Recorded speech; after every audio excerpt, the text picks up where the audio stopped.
Welcome back, my beautiful viewer, for another episode on what's happening. Just an update on what's happening on international news. There are news going around on all social media platforms and mainstream media of Joe Biden pardoning his son, Hunter Biden. And most people are asking questions: what is it that Joe Biden is pardoning Hunter Biden on? About what did Hunter Biden do to deserve the presidential pardoning, and what is the presidential pardon? So, just to keep you updated on what Hunter Biden did, is in June, Hunter Biden became the first child of the sitting president of the U.S. To be criminally convicted in a case relating to his guns ownership. He was found guilty by a jury in Delaware of three charges for lying about his drug use on a form when buying a handgun. He was also waiting a sentencing after pleading guilty in September in a federal tax case that centered on whether he paid enough tax from 2016 to 2019.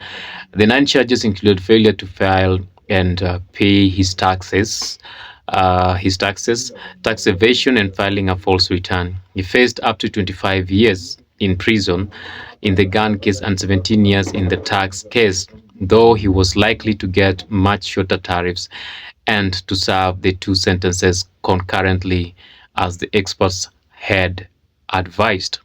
And that is a longest time that he would have been the first child of the president, the US president, to be convicted and be sentenced to jail. And that is why Biden came in so easy to try to save his face and save the face of his son from that. So, what is the presidential pardon? What does it mean when they say that the president has pardoned so and so? And has it ever happened? Or this is the first time it's happening? The US Constitution decrees that a president has the broad power to guarantee reprieves and pardons for offenses against the United States, except in the cases of impeachment.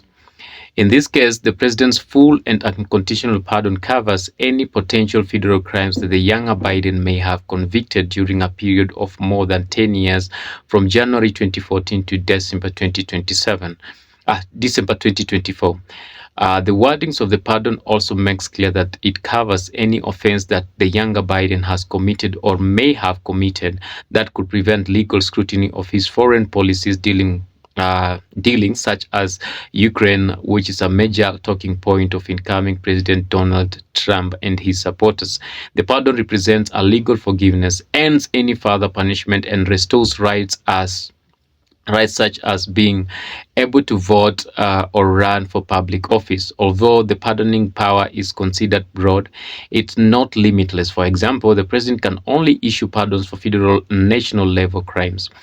The issue is relevant because there is a question mark over the sentencing of Trump in his hush money case as in New York.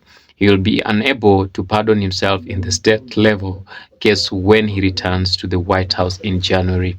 So that is what it potentially means to be pardoned by the president, and the powers that the U.S. president has to pardon some people who've done criminal actions against the United States of America. That means that Hunter Biden is free from any charges, and there is no any other convictions or scrutiny in whatever has happened or in whatever he did criminally against the law, the Constitution of the U.S. that will ever be followed. That means that the files have been closed. There's no reopening of those files, no matter what, regardless of whoever comes into power at any point. That is what it means. So, wouldn't you mind to leave a comment on what we've just talked about as a way of appreciating? And please don't leave without subscribing to our YouTube channel. I love you all. Until next time we meet, keep it Alan Hoy for the best updates ever.